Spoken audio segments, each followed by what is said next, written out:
Welcome everybody. I'm here for Choice Home Mortgage. Thanks for checking out our channel where we talk all things about home buying, lending, and credit with industry experts. Today we're continuing on our Ask the Underwriter series with Adele Beatty, who will take us for a deep dive into different loan products and the different lending requirements surrounding them. We talked a little bit about jumbo loans and what's required with jumbo loans in our previous episode. And today we're going to talk about non-QM loans.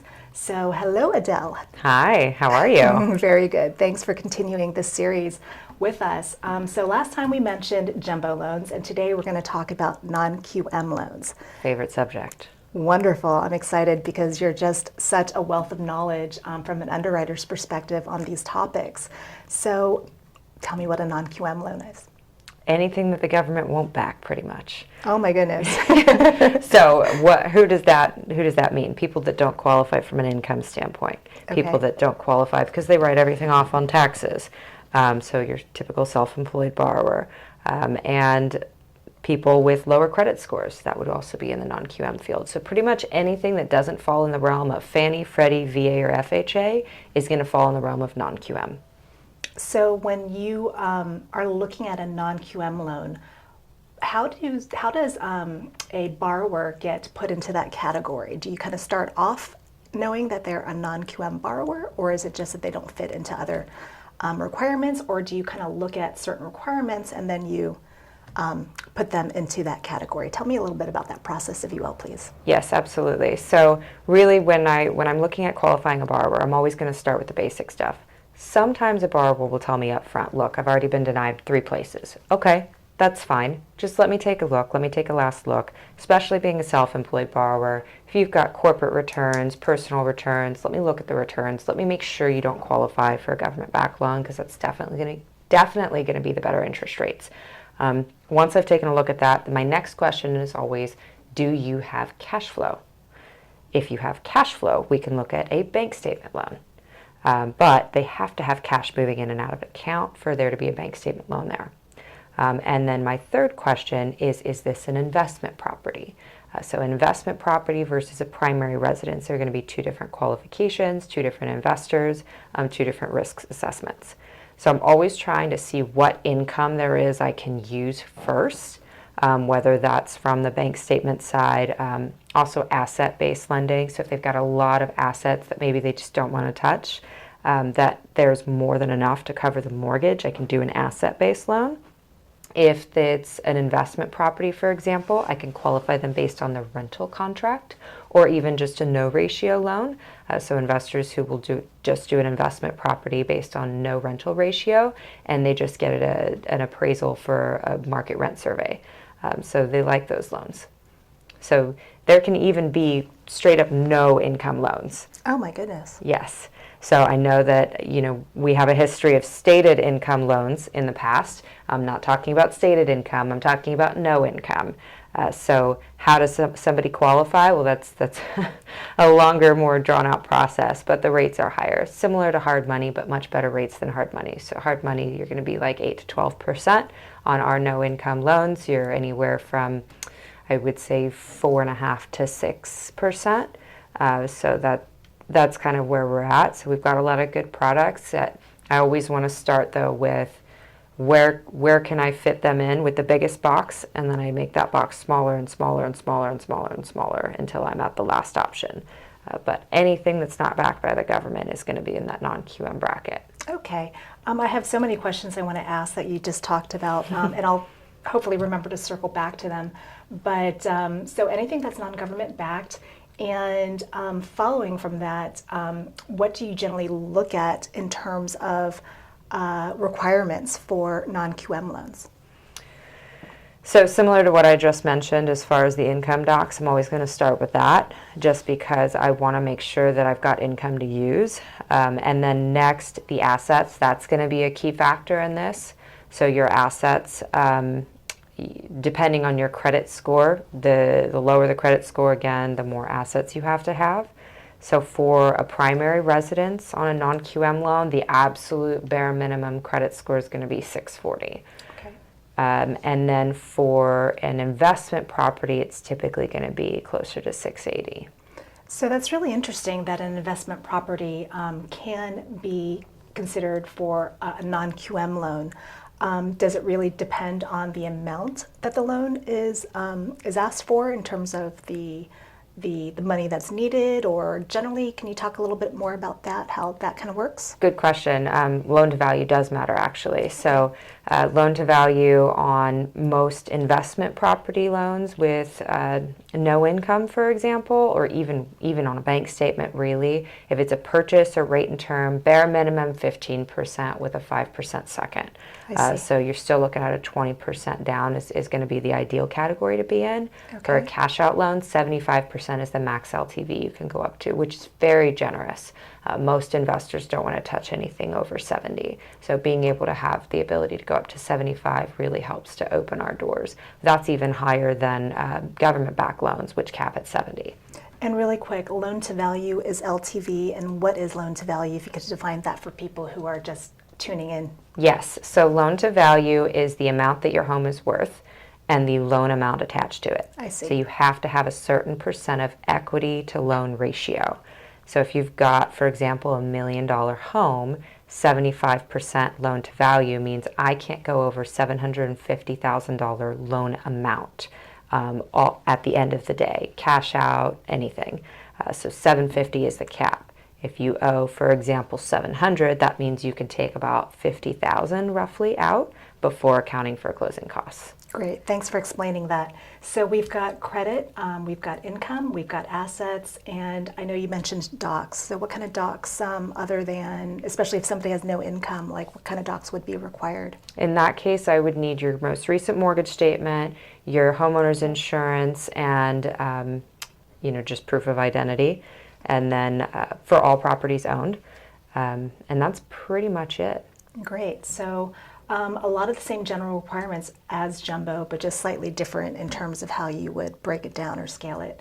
Another thing that you mentioned earlier was hard money. What is hard money as opposed to, say, a bank, or can you give examples of what hard money is? Yes, it's kind of like calling your Uncle John and picking up the phone and saying, hey, I need money. They don't care about your credit. They only care about the equity in your house, and they lend on a risk assessment of, okay, worst case scenario, if I had to foreclose on this person's property, would I make my money back? So that's kind of what hard money does. So is it a group of lenders? Is it a bank? What does it look like? Yeah.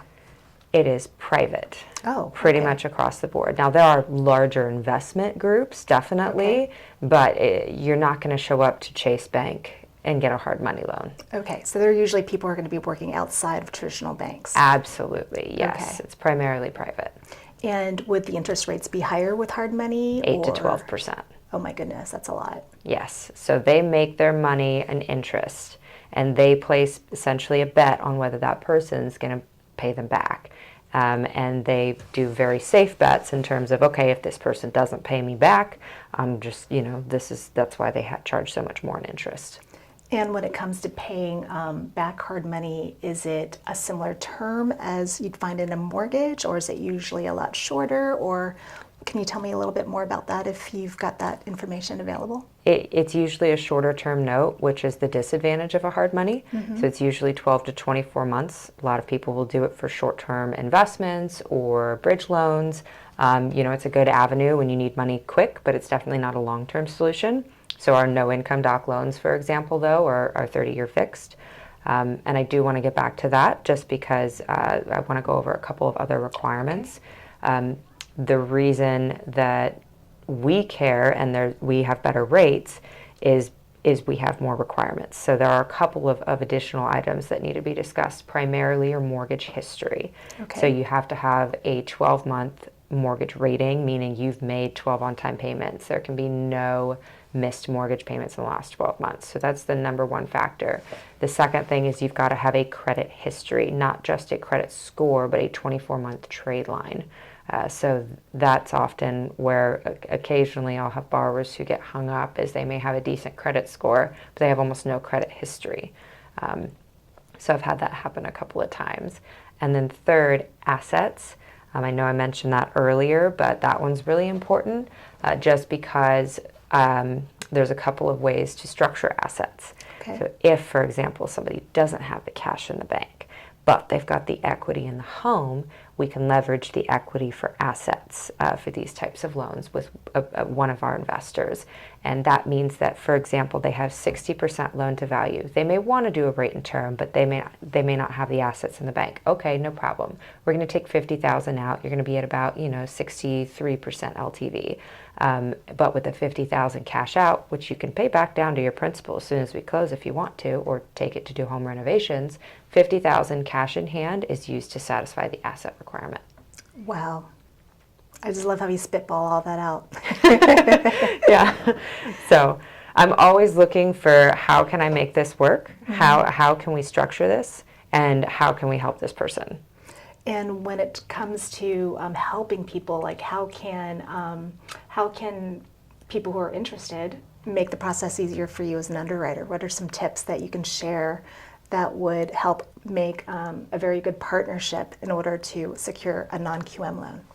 So for us in our process internally, the reason I pre-underwrite the files is because we want to make sure they're going to the right investor. So I always ask a borrower to be as upfront as possible and very clear in terms of anything that they've encountered in the past. Not telling me about something doesn't hurt me, it hurts you. So that's the one thing I ask borrowers is just be super upfront with me about absolutely everything so I can help them and I know how to navigate what the best process and program is going to be for them. And no judgment at all, right? It's almost like a financial counselor. Absolutely not. No judgment whatsoever. My goal is to get them in a better position and to find the benefit to them. And if there is none, we will be the first to tell them. Wonderful. So there was a term that you brought up earlier that I'd like to circle back to, and that's bridge loan. Can you explain what a bridge loan is when we're talking about hard money? What is a bridge loan? A bridge loan is typically, it doesn't have to be, but it's typically leveraged to buy other real estate. So if you want a short-term note, say you have a California property worth $2 million. You only owe $500,000 on the first. You may not want to refinance the first, or you may want to. You do a bridge loan second. Say you need $500,000 for a down payment on another property you're trying to buy, and you need the money quickly.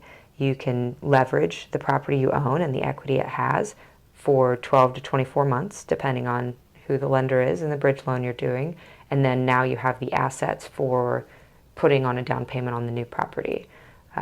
In lieu of doing a full refinance. It's usually used when somebody is trying to turn over a property quickly, trying to purchase quickly, or they have their property for sale. So that's the other scenario where you'll use a bridge loan, is if one property is for sale and you're buying another property, to close them concurrently is really difficult from a title standpoint and a planning and time standpoint. So a lot of times they'll use a bridge loan and then the bank gets paid back once they sell this other property. I see. So bridge loans are really more for investment properties, not necessarily for somebody who's owning, or I'm sorry, not owning, but buying a first home or just a primary residence. Is that correct? Could be for a primary residence. Okay. It wouldn't be for a first-time home buyer, though. I see. So it's usually just for, so you were just saying, not for a first-time buyer. Okay, very, very good.